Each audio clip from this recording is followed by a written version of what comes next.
12.1 class 10th के लिए हम बहुत दिनों में वीडियो बना पाए।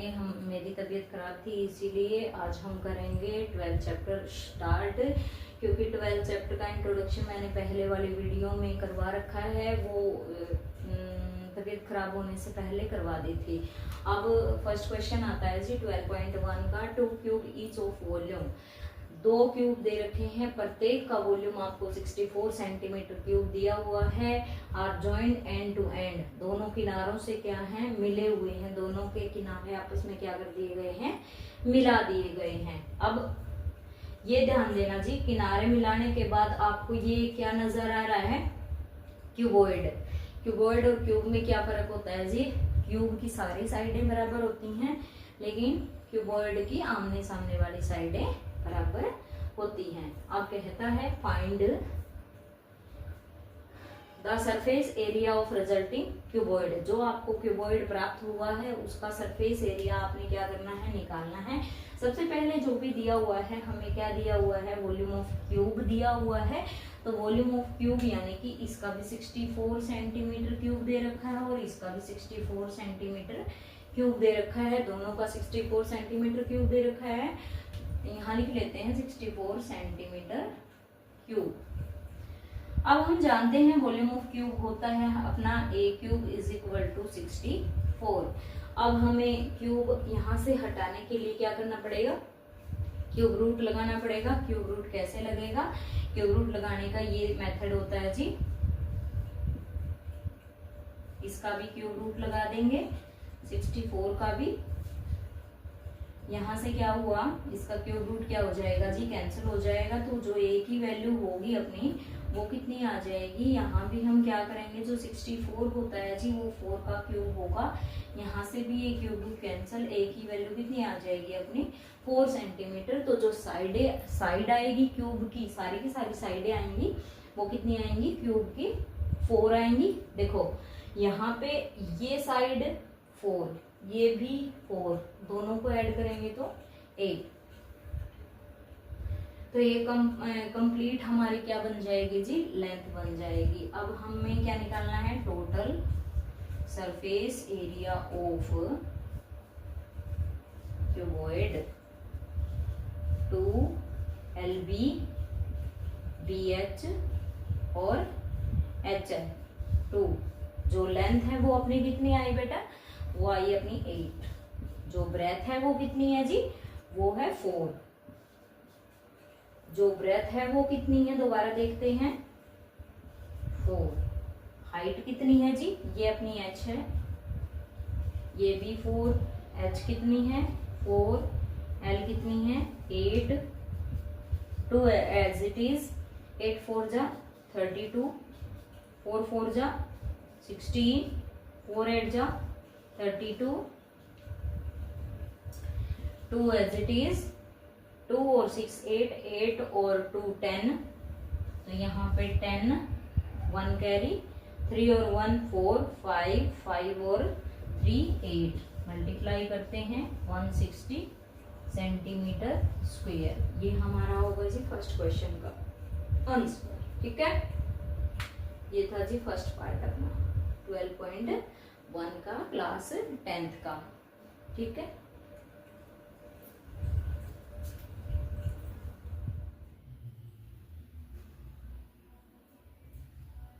अब हम करेंगे 12.1 का सेकंड क्वेश्चन। 10th क्लास के अंदर आपको क्या दिया हुआ है, एक वेसल दे रखी है, is in the form of a hollow hemisphere.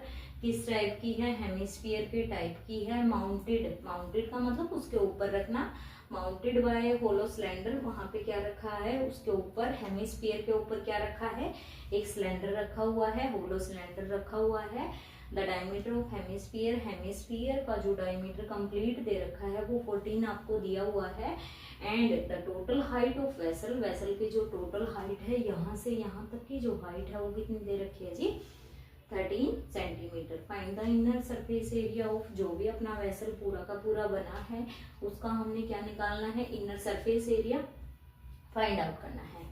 पहली बात तो यहाँ पे जो रेडियस बनेगी सिलेंडर की और हेमिस्फीयर की सेम बनेगी। वो सेम कैसे बनेगी, क्योंकि बेस दोनों का क्या है, सेम है। यहाँ देखना इसी का सिलेंडर का भी यही बेस है और जो हेमिस्फीयर है इसका भी यही क्या है अपना बेस है। तो बेस क्या है दोनों का सेम है, इसीलिए रेडियस या डायमीटर क्या बनेगी दोनों की सेम बनेगी। तो हम यहाँ लिखेंगे radius of cylinder and hemisphere, वो क्या आ जाएगा d/2, 14/2 जो कि 7 सेंटीमीटर आएगी। अब देखना यहाँ से यहाँ तक रेडियस अपनी कितनी आई, वो आएगी 7 सेंटीमीटर। ये अगर 7 है तो ये भी कितनी आएगी 7। क्यों?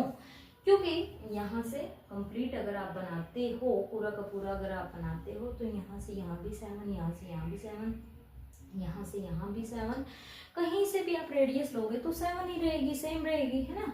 तो रेडियस ऑफ सिलेंडर हेमिस्फीयर क्या आ जाएगी 7 आ जाएगी। अब हम लिखेंगे हाइट ऑफ सिलेंडर की हाइट क्या आ जाएगी जी, यदि मैं 13 में से 6 को सब्ट्रैक्ट करती हूँ, सॉरी 13 में से 7 सब्ट्रैक्ट होगा तो कितनी आ जाएगी 6 सेंटीमीटर सिलेंडर की हाइट आ जाएगी। अब हमें क्या निकालना है, inner surface area of vessel. तो जहां भी होलो की अगर बात आती है, ध्यान रखना इस बात का, तो दोनों में कर्व सरफेस एरिया लगेगा। सिलेंडर का भी कर्व सरफेस एरिया यूज होगा, हेमिस्फीयर का भी कर्व सरफेस एरिया ही क्या होगा यूज होगा। तो यहाँ हम क्या क्या लिखेंगे, curve surface area of cylinder plus curve surface area of hemisphere.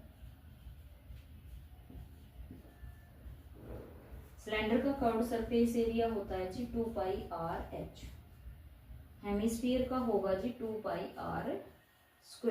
दोनों में से क्या चीज कॉमन है वो बाहर निकाल लेते हैं। यहाँ पे बचा h और यहाँ पे बचा r, तो पाई की वैल्यू रखेंगे।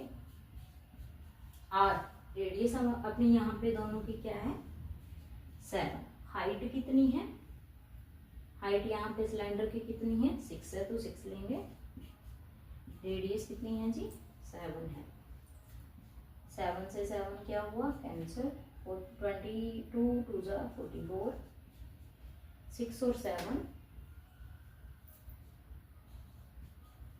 13 4 जा 52, 5 कैरी, 13 4 जा 52, 52 और 5 57। तो ये क्या आ जाएगा, दोनों का इनर सरफेस एरिया आ जाएगा, अंदर वाला सरफेस एरिया आ जाएगा 572 सेंटीमीटर स्क्वायर। ठीक है जी। अगर थोड़ी आवाज हम मेरी कम है तो ये समझ लेना जी, थोड़ी तबीयत खराब है इसीलिए आवाज कम है, अदरवाइज तो आपको पता ही है। ठीक है, ठीक है जी। ये था सेकंड क्वेश्चन अपना।